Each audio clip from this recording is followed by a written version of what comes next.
আছেন কেমন? ভালো, আলহামদুলিল্লাহ। ভালো নাই? সকালে ভালো থাকলে বিকালে ভালো থাকি না, বিকালে ভালো থাকলে রাত্রে ভালো থাকা যায় না। কেন? শরীর খারাপ। কেন ভালো না জানেন? এদিক দিয়ে সকালে যদি ভালো থাকি তাহলে দুপুরে ওই দিক দিয়ে শুনি আরেকজন খুন হয়েছে। বিকেলে একটু ভালো থাকলে সন্ধ্যায় শুনি আরেক জায়গায় দর্শন হয়েছে। সন্ধ্যায় ভালো থাকলে রাত্রের 3টায় খবর আসে একজন আরেকজনকে মেরে সাফ করে দিয়েছে। এই জন্য কি ভালো থাকা যায়? আপনারা বলেন, ভালো থাকা যায়? 24-এর গণ অভ্যুত্থান পরবর্তীতে আপনারা এটা চেয়েছিলেন কিনা? চেয়েছিলেন, কিন্তু বলতে বাধ্য এখন আমরা আগেরটাই। বলেন আপনারা, বলতে এখন বাধ্য আগেরটাই ভালো ছিল নাকি? হ্যাঁ, বলতে আমরা বাধ্য, বলতে আমরা এখন বাধ্য, যেই পরিস্থিতি। যাই হোক, আল্লাহ সবাইকে ভালো রাখুক, বলেন আমিন। আলহামদুলিল্লাহ আলহামদুলিল্লাহি নাহমাদুহু ওয়া নাস্তাঈনুহু ওয়া নাস্তাগফিরুহু ওয়া নাউযু বিল্লাহি মিন শুরুরি আনফুসিনা ওয়া মিন সাইয়্যাতি আ'মালিনা। من يهد الله فلا مضل له ومن يضلله فلا هادي له ونشهد أن لا إله إلا الله وحده لا شريك له ونشهد أن سيدنا ومولانا محمدًا عبده ورسوله أما بعد فأعوذ بالله من الشيطان الرجيم بسم الله الرحمن الرحيم يا أيها الذين آمنوا لا تأكلوا أموالكم بينكم بالباطل لا تأكلوا أموالكم بينكم بالباطل إلا أن تكون تجارة عن تراض منكم وقال تعالى أحل الله البيع وحرم الربا وقال سيدنا نبينا محمد صلى الله عليه وسلم التاجر الصدوق الأمين مع النبيين والصديقين والشهداء أو كما قال عليه الصلاة والسلام দুরূদ শরীফ পড়ি মনোযোগের সাথে, মহব্বতের সাথে। اللهم صل على محمد وعلى آل محمد كما صليت على إبراهيم وعلى آل إبراهيم إنك حميد مجيد اللهم بارك على محمد وعلى آل محمد كما باركت على إبراهيم وعلى آل إبراهيم إنك حميد مجيد بلغ العلا بكماله كشف الدجى بجماله حسنت جميع خصاله صلوا عليه وآله اللهم صل وسلم। জয়দেবপুর বাজার ক্ষুদ্র ব্যবসায়ী সমবায় সমিতির উদ্যোগে আজকের এই ওয়াজ ও দোয়া মাহফিলের শ্রদ্ধেভাজন সভাপতি, উপস্থিত শ্রদ্ধেয় উলামায়ে কেরাম, সামনে উপবেশনকারী আমার অত্যন্ত মহাব্বতের দিনী ভাইয়েরা, পর্দায় আড়ালে নসিহা শুনছেন আমার দিনী বোনেরা, আল্লাহ সুবহানাহু ওয়া তাআলার দরবারে অসংখ্য অগণিত শুকরিয়া যে আল্লাহ সুবহানাহু ওয়া তাআলা আমাদেরকে এই দুর্যোগ মুহূর্তেও দিনই একটি মাহফিলে, দিনই একটি মজলিসে বসার সুযোগ করে দিয়েছেন। এই জন্য হৃদয়ের গভীর থেকে, মনের মণিকুটা থেকে, অন্তরের অন্তঃস্থল থেকে মহান রবের দরবারে শুকরিয়া দান বলি আলহামদুলিল্লাহ। আজকের এই মাহফিলের আয়োজন সাধারণত ব্যবসায়ী ভাইয়েরা করেছেন। যারা আজকের উদ্যোক্তা ব্যবসায়ী ভাই, তো সর্বপ্রথম তাদের কিছু খোরাক দরকার, যেহেতু তারা কষ্ট করে অক্লান্ত পরিশ্রম করে এই মহতি মজলিসের আয়োজন করেছেন। এই জন্য প্রথম খোরাক পাওয়ার অধিকার আমি মনে করি যে ব্যবসায়ীরা। কি বলেন আপনারা? যেহেতু তারা উদ্যোক্তা, এই জন্য আজকের এই মাহফিল থেকে প্রথমে তাদের খোরাক কিছু হাসিল হোক, এটাই আমি বেছে নিয়েছি। এই জন্য তাদের উদ্দেশ্যে কিছু কথা। এর মধ্যে আপনারা যারা এসেছেন, ব্যবসায়ী নন যারা, তারাও কিছু খোরাক পেয়ে যাবেন ইনশাআল্লাহ। আসলে ব্যবসাকে আল্লাহ তাআলা বৈধ করেছেন। ব্যবসাকে কি করেছেন বলেন তো? বৈধ করেছেন। ব্যবসা একটা হালাল পেশা। আপনারা জানেন এই ব্যবসা নবী করিম সাল্লাল্লাহু আলাইহি সাল্লাম নিজেও নবুয়ত পাওয়ার আগে ব্যবসা করেছেন। বিশ্বস্ততা, আমানতদারিতা সাথে ব্যবসা করেছেন এবং আশাতীত লাভবান হয়েছেন এই ব্যবসার মধ্যে। তো ব্যবসার মধ্যে আল্লাহ তাআলা বরকত রেখেছেন। অন্যান্য পেশার তুলনায় ব্যবসার মধ্যে আল্লাহ তাআলা বরকত বেশি রেখেছেন। অন্যান্য পেশার তুলনায় ব্যবসার মধ্যে আল্লাহ বরকত বেশি রেখেছে। কিন্তু এই বরকতি ব্যবসাকে কিছু মানুষ বেবরকতি করে ফেলেছে। সব জায়গায় এখন কালো বিড়ালের বসবাস। সব জায়গায়, সব সেক্টরে, সব জায়গায় কালো বিড়াল বসে আছে। কালো বিড়াল চেনেন তো আপনারা নাকি? কালো বিড়াল কোনটা? আপনার ঘরে যেটা, এটা থাকলে তো ভালো। ও ভাই, এই যে কালো বিড়াল যেটা আপনার ঘরে, এটা থাকলে তো ভালো, এটা ইঁদুর মেরে সাফ করে দেয়।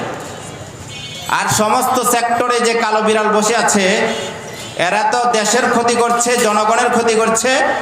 আমার এই সার্বভৌমত্ব বাংলাদেশের গোটা ক্ষতিকর তাদের মাধ্যমে হচ্ছে।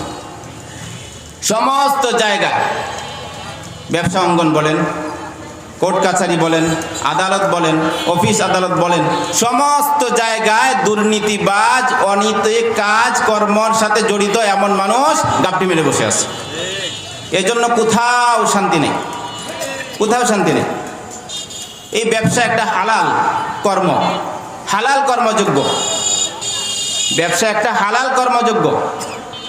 কিন্তু এটার মধ্যেও কিছু কালো বিড়াল, কিছু দুর্নীতিবাজ, স্বার্থপর, পেট পূজারী লোক বসে থাকার কারণে মাঝে মধ্যে সিন্ডিকেটের কবলে পড়তে হয় আমাদের। সিন্ডিকেট করে রাখে, কৃত্রিম সংকট তৈরি করে রাখে।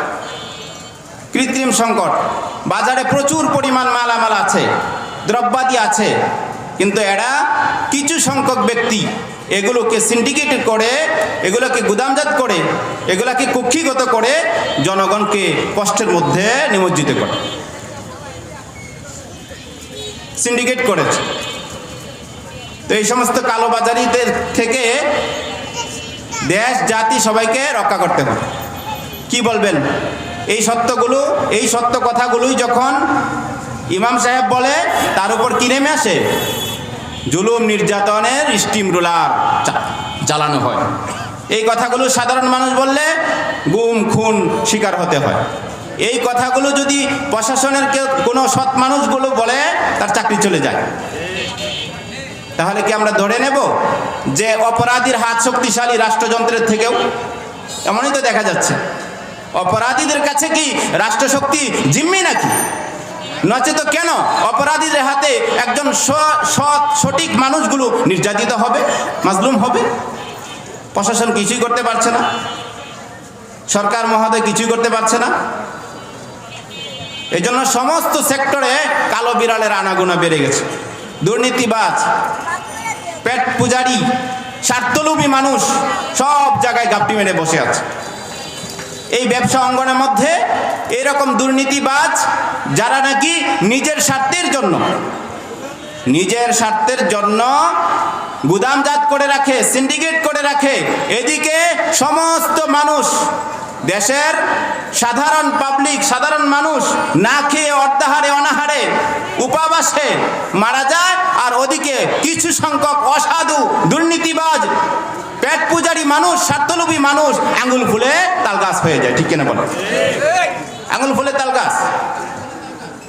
কারো পৌষ মাস আর কারো সর্বনাশ। এই ব্যবসা দিয়ে কেউ আঙ্গুল ফুলে তাল গাছ হয়ে যাচ্ছে, আবার এই সিন্ডিকেটের কবলে পড়ে সাধারণ মানুষ যারা, তারা বেপরোয়া হয়ে উঠছে, উদাসীনের মধ্যে হয়ে উঠছে। সব দ্রব্যমূল্য এত বৃদ্ধি হয়েছে, হাতের নাগালের বাইরে। সাধারণ মানুষ অর্ধাহারে অনাহারে জীবন কাটাচ্ছে। তো কেন? ওই সিন্ডিকেটের কবল।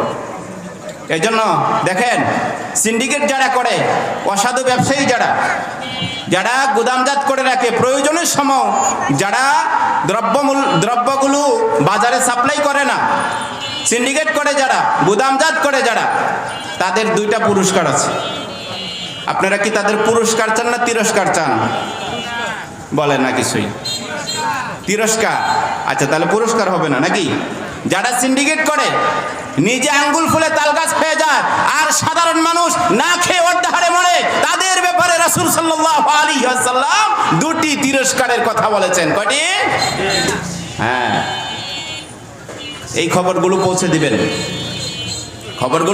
দিবেন, রাসূল সাল্লাল্লাহু আলাইহি ওয়াসাল্লাম এই সমস্ত স্বার্থলোভী, স্বার্থপর, দুর্নীতিবাজ ব্যবসায়ীদের ব্যাপারে রাসূল সাল্লাল্লাহু আলাইহি ওয়াসাল্লাম বলছেন, তাদের দুটি কঠিন থেকে কঠিন শাস্তি আছে। কটি শাস্তি বলেন? দুটি শাস্তি আছে। وعن عمر بن الخطاب رضي الله تعالى عنه أنه قال رسول الله صلى الله عليه وسلم من احتكر على المسلمين طعامهم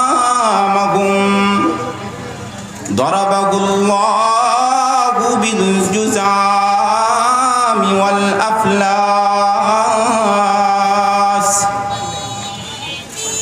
হযরত ওমর ইবনুল খাত্তাব রাদিয়াল্লাহু তাআলা আনহু থেকে বর্ণিত, নবী করিম সাল্লাল্লাহু তাআলা আলাইহি ওয়াসাল্লাম বলেন, যে ব্যক্তি মুসলমানের খাবার, মুসলমানের খাদ্য, মুসলমানের পণ্য, মুসলমানের প্রয়োজনীয় জিনিসপত্র প্রয়োজনের সময় বাজারে ছাড়ে না, এই আশায় যে এক সময়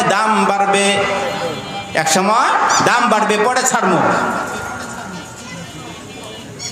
আর মানুষ কষ্ট করছে, নিজের কাছে দেখবেন এমন ব্যবসায়ী যাদের কাছে পর্যাপ্ত পরিমাণে পণ্য আছে, মজুদ আছে, কিন্তু বাজারে পণ্যের সংকট, তাদের কাছে পণ্য মজুদ করে রেখেছে। কেন?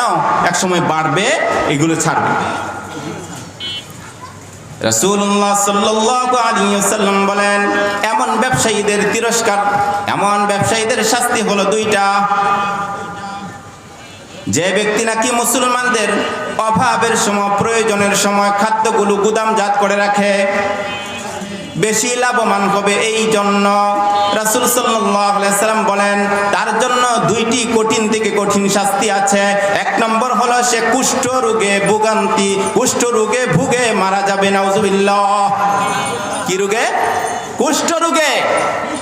যারা প্রয়োজনের সময় বাজারে খাদ্য ছাড়ে না, সাপ্লাই করে না, রেখে দেয় গুজামদাত করে, তাদের ব্যাপারে রাসূল বলেন এই ব্যক্তি এমন অভিশপ্ত, এক কুষ্ঠ রোগে পতিত হয়ে দুনিয়া থেকে বিদায় নিতে হবে।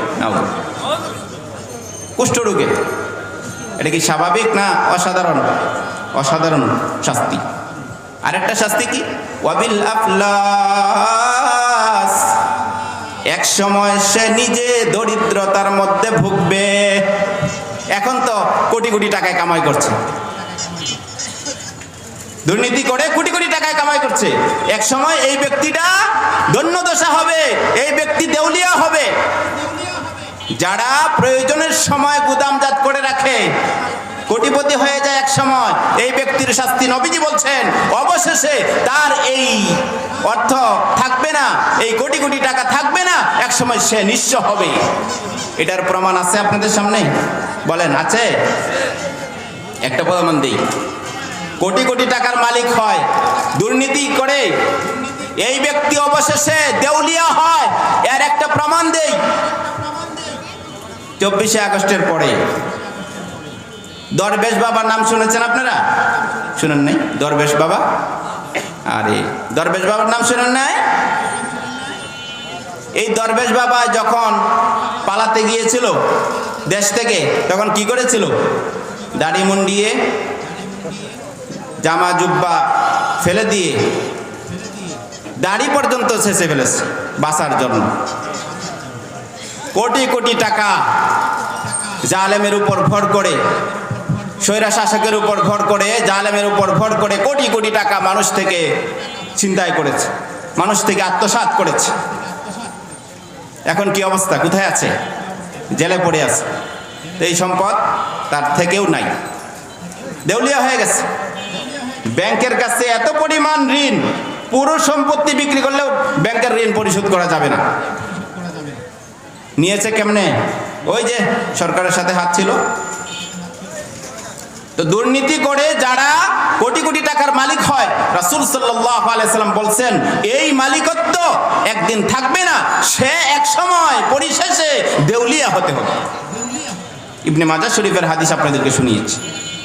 তাহলে এই যারা গুদামজাত করে, সিন্ডিকেট করে, যারা নিজেরা আঙ্গুল ফুলে তালগাছ হয়ে যায়, সাধারণ মানুষদেরকে কষ্টে ফেলে, ভোগান্তিতে ফেলে, তাদের ব্যাপারে খুব সাবধান। তারা খুব সাবধান হওয়া উচিত। রাসূল সাল্লাল্লাহু আলাইহি ওয়াসাল্লাম বলছেন কুষ্ঠ রোগে ভুগে সে মারা যেতে হবে, অবশেষে দেউলিয়া হবে। এজন্য এই ব্যবসায়ী অঙ্গনটা খুবই হালাল একটা পন্থা ছিল, বরকতপূর্ণ একটা পন্থা ছিল। আল্লাহ তাআলা ব্যবসাকে বৈধতা দিয়েছেন, কোরআনে পাকে ইরশাদ করেছেন। ব্যবসাকে বৈধতা দিয়ে আল্লাহ তাআলা কোরআনে পাকে ইরশাদ করেছেন, ইয়া আইয়ুহাল্লাযীনা আমানু লা তাকুলু আমওয়ালাকুম বাইনাকুম বিল বাতিল লা তাকুলু আমওয়ালাকুম বাইনাকুম বিল বাতিল ইল্লা আন তাকুনা তিজারাতান আন তারাদিন মিনকুম ওয়া ক্বালা তাআলা আহাল্লাল্লাহুল বাই'a ওয়া হাররামার রিবা। আয়াত দুইটির মধ্যে আল্লাহ সুবহানাহু ওয়া তাআলা ধীরতহীন ভাষায় ব্যবসাকে বৈধতা দিয়েছেন। আল্লাহ সুবহানাহু ওয়া তাআলা বলেন, হে ঈমানদারগণ, তোমরা পরস্পর অন্যায়ভাবে কারো মাল ভক্ষণ করো না, অন্যায়ভাবে কারো মাল আত্মসাৎ করবে না। তাহলে কেমনে একে অপরের মাল কেমনে গ্রহণ করতে বলেছেন? আল্লাহ তাআলা বিধান দিয়েছেন, সিস্টেম বলে দিয়েছেন, বলেছেন যে ব্যবসার মাধ্যমে পরস্পর সন্তুষ্টি মোতাবেক একজন আরেকজনের মাল তোমরা ভক্ষণ করতে পারবা। একজন আরেকজনের মাল নিতে পারবা, ভক্ষণ করতে পারবা, পদ্ধতি আল্লাহ বলে দিয়েছেন। সেটা কি? দুইজনের সন্তুষ্টিমূলক মাধ্যমে, সন্তুষ্টির মাধ্যমে ব্যবসার পদ্ধতিতে, দুইজনের সন্তুষ্টির মাধ্যমে ব্যবসার পদ্ধতিতে আল্লাহ তাআলা একজন আরেকজনের মালকে বৈধ করেছেন। অন্য জায়গায় আল্লাহ বলেন আহাল্লাল্লাহুল বাই'a ওয়া হারামার রিবা, আল্লাহ তাআলা ব্যবসাকে হালাল করেছেন, সুদকে হারাম করেছেন। আয়াত দুটি থেকে বোঝা যায় স্পষ্ট আল্লাহ তাআলা নিজে কালামে পাকে ব্যবসাকে বৈধতা দিয়েছেন। রাসূল করিম সাল্লাল্লাহু আলাইহি ওয়াসাল্লাম অসংখ্য হাদিস শরীফের মধ্যে ব্যবসাকে বৈধতা দিয়েছেন। এক হাদিসে ব্যবসায়ীদের পুরস্কার ঘোষণা করতে গিয়ে রাসূল বলেন সাল্লাল্লাহু আলাইহি ওয়াসাল্লাম, আত-তাজিরুস সাদুকুল আমিন মা'আন নাবিয়্যিনা ওয়াস-সিদ্দীকিনা ওয়াশ-শুহাদা। রাসূল সাল্লাল্লাহু আলাইহি ওয়াসাল্লাম বলেন, সৎ আমানতদার ব্যবসায়ীর পুরস্কার হলো, সৎ আমানতদার ব্যবসায়ীর পুরস্কার হলো সে নবী, সিদ্দিক, শহীদদের সাথে কিয়ামতের দিন জান্নাতে প্রবেশ করবে। কার সাথে বলেন? কার সাথে? নবী, সিদ্দিক, শহীদদের সাথে জান্নাতে বসবাস করবে। কয়টা গুণ থাকতে হবে ব্যবসার মধ্যে? ব্যবসায়ীদের মধ্যে কয়টা গুণ থাকতে হবে? দুইটা। একটা হলো আমানতদারিতা থাকতে হবে, আর একটা হলো সততা থাকতে হবে। সততা, আমানতদারিতা, এই দুই গুণের ব্যবসায়ীর ব্যাপারে আল্লাহ নবী বলছেন, এই দুই গুণের ব্যবসায়ী কিয়ামতের দিন তারা নবীদের সাথে, সিদ্দিকদের সাথে, শহীদদের সাথে জান্নাতে থাকবে। সুবহানাল্লাহ। এখন একটা প্রশ্ন হয়, হুজুর তাহলে ব্যবসা করলেই হবে সারাদিন?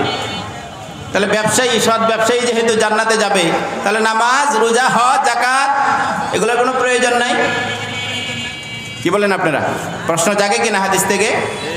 যে যেহেতু হাদিসের মধ্যে বলা হয়েছে সৎ আমানতদার ব্যবসায়ী জান্নাতে যাবে, তাহলে আমরা সততার সাথে ব্যবসা করব, আমানতদারিতার সাথে, আর নামাজ, রোজা এগুলো লাগবে না। এইখান থেকে তো এভাবে এরকম বোঝা যায়, তাই না? চলুন তাহলে সৎ আমানতদার ব্যক্তির কে? সৎ আমানতদার ব্যবসায়ী কে? যার মধ্যে তিনটা গুণ থাকবে। সৎ আমানতদার ব্যবসায়ীর মধ্যে তিনটা গুণ থাকতে হবে এমন যেগুলো করণীয়, আর তিনটা গুণ এমন থাকতে হবে যেগুলো বর্জনীয়। তাহলে একজন ব্যবসায়ীর মধ্যে মোট 6টি গুণের আলোচনা হবে এখানে। একজন ব্যবসায়ীর মধ্যে মোট 6টি গুণের আলোচনা, 3টা করণীয় আর 3টা বর্জনীয়। পারবেন তো ইনশাআল্লাহ? হাত দেখান, পারবেন তো ইনশাআল্লাহ? আল্লাহ আমাদেরকে তৌফিক দান করুন, বলুন আমিন। সৎ ব্যবসায়ীদের মধ্যে 3টা গুণ। নাম্বার এক, সৎ ব্যবসায়ী যারা হবে জিকির এবং নামাজ থেকে দূরে থাকতে পারবে না। বলেন, সৎ ব্যবসায়ীর 3টা গুণের মধ্যে একটা গুণ হলো সে আল্লাহর জিকির এবং নামাজ থেকে দূরে থাকতে।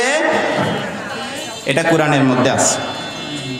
আল্লাহ তাআলা বলেন, রিজালুল লা তুলহিহিম তিজারাতুন ওয়ালা বাইউন আন যিকরিল্লাহ ওয়ালা বাইউন আন যিকরিল্লাহ ওয়া ইকামিস সালাহ। অপর আয়াতে আল্লাহ বলেন, ইয়া আইয়ুহাল্লাযীনা আমানু ইযা নুদিয়া লিস-সালাতি মিন ইয়াউমিল জুমআতি ফাসআউ ইলা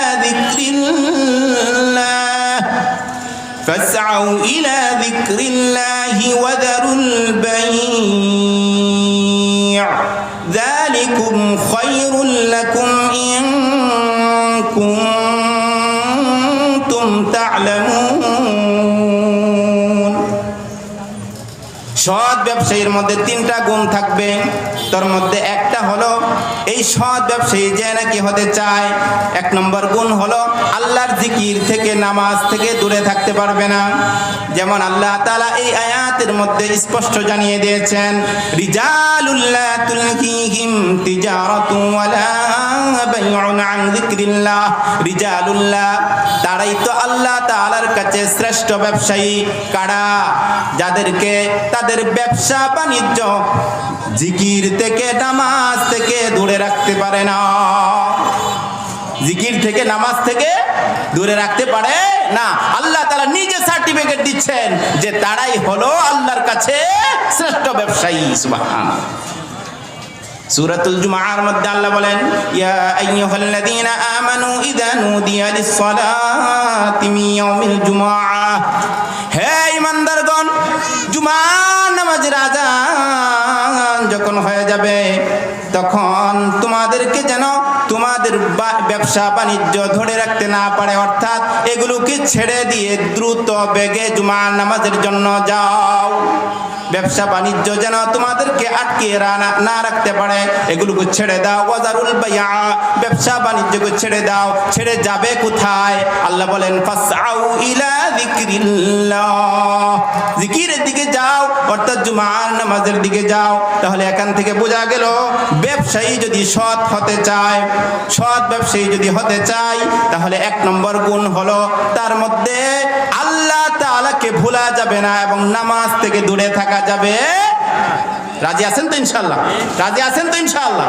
দেখা যাবে, কাছেই তো মসজিদ, দেখা যাবে কোন ব্যবসায়ী শাটার বন্ধ করে নামাজের দিকে যায়, দেখা যাবে ইনশাআল্লাহ। আল্লাহ তৌফিক দান করেন।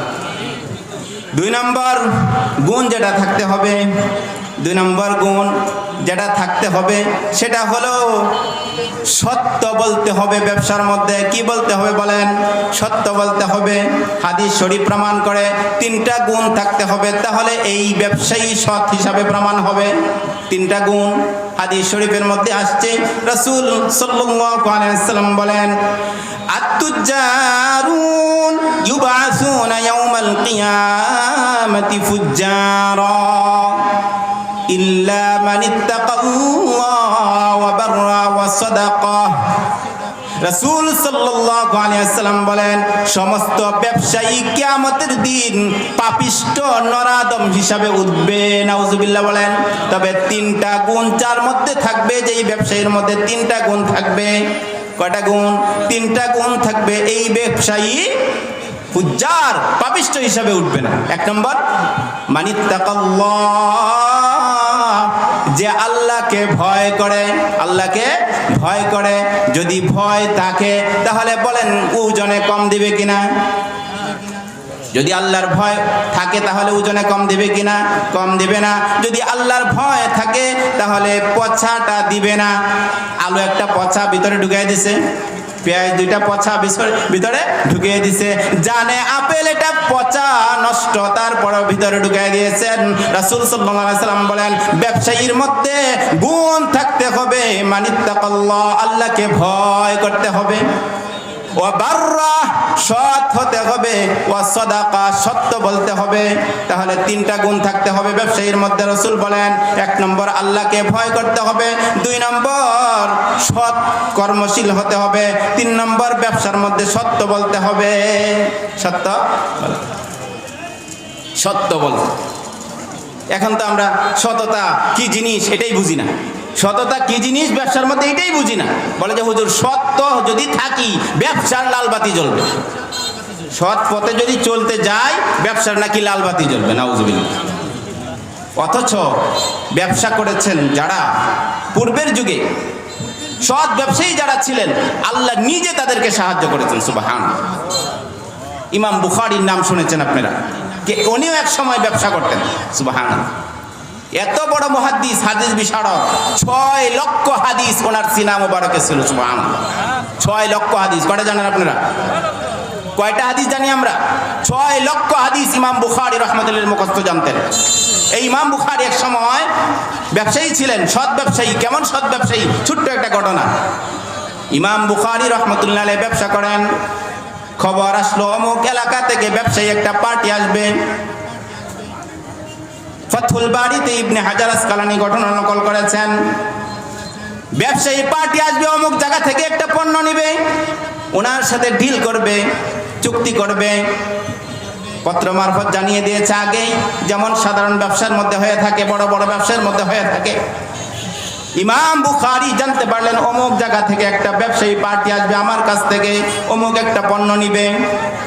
ইমাম বুখারী রহমতুল্লাহি আলাইহি মনে মনে স্থির করলেন, এই পণ্যটার দাম আমি 500 দিরহাম নির্ধারণ করব, 500 দিরহাম, এর বেশি আমি নিব না। এটার অপেক্ষা করছেন, ওই ব্যবসায়ী পার্টি তো আর আসে না। দিন যায়, ব্যবসায়ী পার্টি আসে না। কিছুদিন পরে আর একটা পার্টি আসলো, এসে বলছে আপনার এই মালটা আমি নিতে চাই, কত দাম? বলে যে এটা হলো 500 দিরহাম। বলে যে এটা তো আরো বাজারে বেশি, বাজারে তো এটা আরো বেশি দাম, 500 দিরহাম চাইলেন কেন? ইমাম বুখারী রাহমাতুল্লাহ আলাইহি, দেখেন লক্ষ্য করেন, ইমাম বুখারী রাহমাতুল্লাহ আলাইহি বলেন, আরে বাজারে এটার দাম আরো বেশি আছে, সেটা আমি নিজেও জানি, কিন্তু শোনো, আমি কেন 500 দিরহাম তোমার কাছে চেয়েছি? কারণ আমার মনের মধ্যে এর আগেই এইটার দাম নির্ধারণ করেছি 500 দিরহাম। এই জন্য আমি যেটা নির্ধারণ করেছি এর বাইরে যাব না। তুমি যদি নিতে হয় তাহলে আমার কাছ থেকে 500 দিরহামেই নিতে হবে। সুবহানাল্লাহ। অথচ আমরা কি করি, একটা মাল কয়েক জায়গায় বিক্রি করে দেই, কয়েক জায়গায়, অমুক জায়গায় কথা হয়েছে 2 টাকা বেশি, আরেক জায়গায় সাপ্লাই হয়ে গেছে। এমন বাড়িওয়ালা আছে 500 টাকা বেশি দিবে, এই জন্য আরেকজনের সাথে ডিল করে ফেলেছে। আমি জানি এগুলো, দোকানের অ্যাডভান্স দিতে